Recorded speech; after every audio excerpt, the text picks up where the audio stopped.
guys, it's me again, VA Jessie, and welcome back to my YouTube channel. To those who are new here, my name is VA Jessie. I've been a virtual assistant for over 5 years now, and before that, I was a sales and telemarketing representative and became a sales team leader and sales team manager in different BPOs. If you'd like to know more about work from home tips, sales, and phone skills improvement, I suggest that you subscribe to my channel and hit the notification bell so that you would always be updated whenever I release a new video.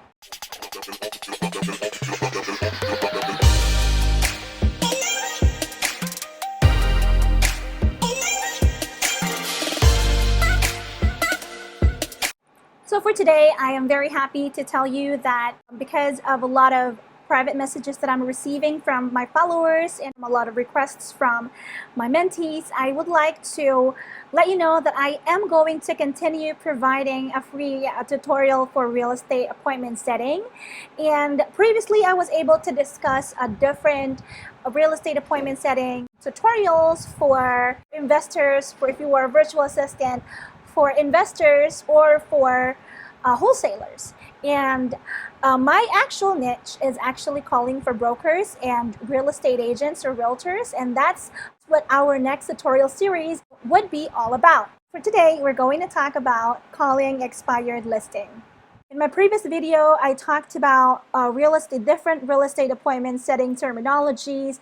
It's in my part 1 of real estate appointment setting, and I suggest that you watch that first if you haven't, because it's going to be really important in this training videos. It would be a bit difficult for you to follow because these different terminologies would give you some important information about real estate that you would need when we train further about how to set appointments for different types of lists. Just a quick recap, what does it mean to become a real estate ISA? A real estate ISA is someone that is helping out a real estate broker or a real estate agent and would assist in setting up listing and buyer appointments.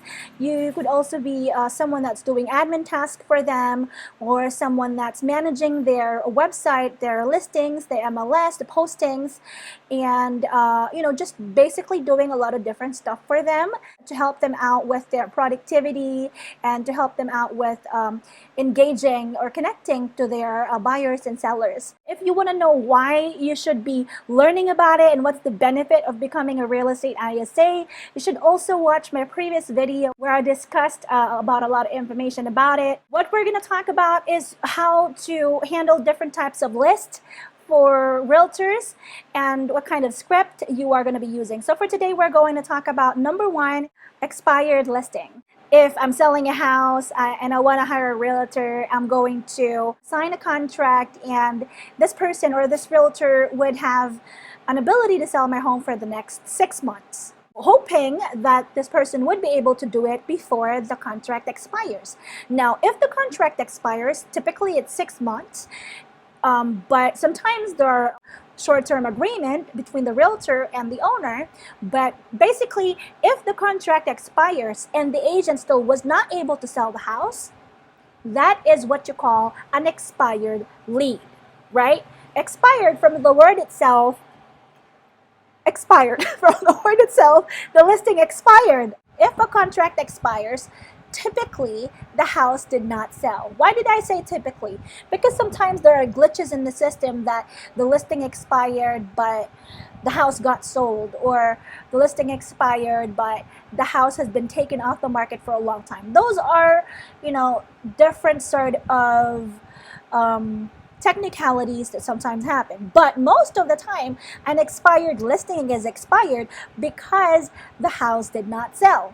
Right? Now, your job as an ISA, you will be hired to call the expired list or call an expired lead to convince the owner to try your realtor, right, this time around. You basically could need to convince this person or the seller to sign up to your agent instead because the previous agent was not successful in selling the property. What are you going to expect from expired leads? You would expect these people to be angry. Why? Why would you expect them to be angry? Especially the ones that just recently expired or your fresh leads. Why would you expect them to be angry? Because they would start getting calls like around 8, 9 a.m. And they would start getting calls from realtors and from real estate ISAs talking about their property when they were supposed to be getting calls 6 months ago. Why all of a sudden now I'm getting a lot of calls? You know, it's just kind of weird for them. But that is why a realtor is hiring you. They trusted a realtor in the past. They spent months in trying to sell the property. They did what they could do, but still they didn't get any offers. And now this realtor is trying to convince them to relist the property. They could be, frustrated. They could be frustrated because they were trying to get somewhere, but they didn't. The plans are all ruined. They could have made an offer to another house and it fell through because they couldn't sell the house. A lot of reasons. Some of them are cooperative and would tell you that they could still be interested to sell the property, but it's very rare. So bottom line is you would get a lot of reaction from people that have trust issues. It's like, they just broke up with with a boyfriend or a girlfriend, and now they're trying to move on and trying to convince themselves that they're better off being alone and that they wouldn't want to try again. But tell you what, that's the reason why a realtor is going to hire you, because it's your job to convince the owner or the seller to try again and to trust again. Not about love, but about selling the property. So your job is to basically just focus on one thing, to convince that owner to meet with your agent and talk about why it's to the benefit of the person or the owner to consider your realtor. Just make sure that you would be able to get that yes for your realtor to have at least 1 foot at the door, to talk to the owner, right? Your job is to be able to convince the owner to consider and talk to your agent to be able to do a listing presentation. Okay? Now, as an ISA, what are the things that you should consider?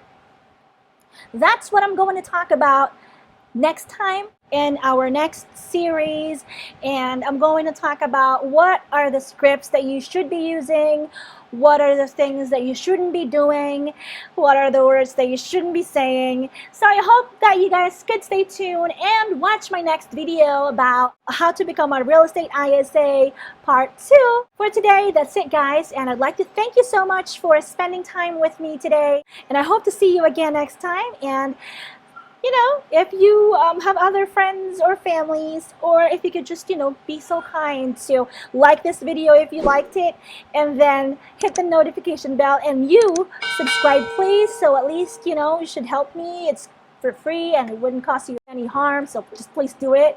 Well, anyway, I'll just see you on my next video, and thank you so much again for staying until the end, and I hope to see you soon. Have a great day. Take care. Bye.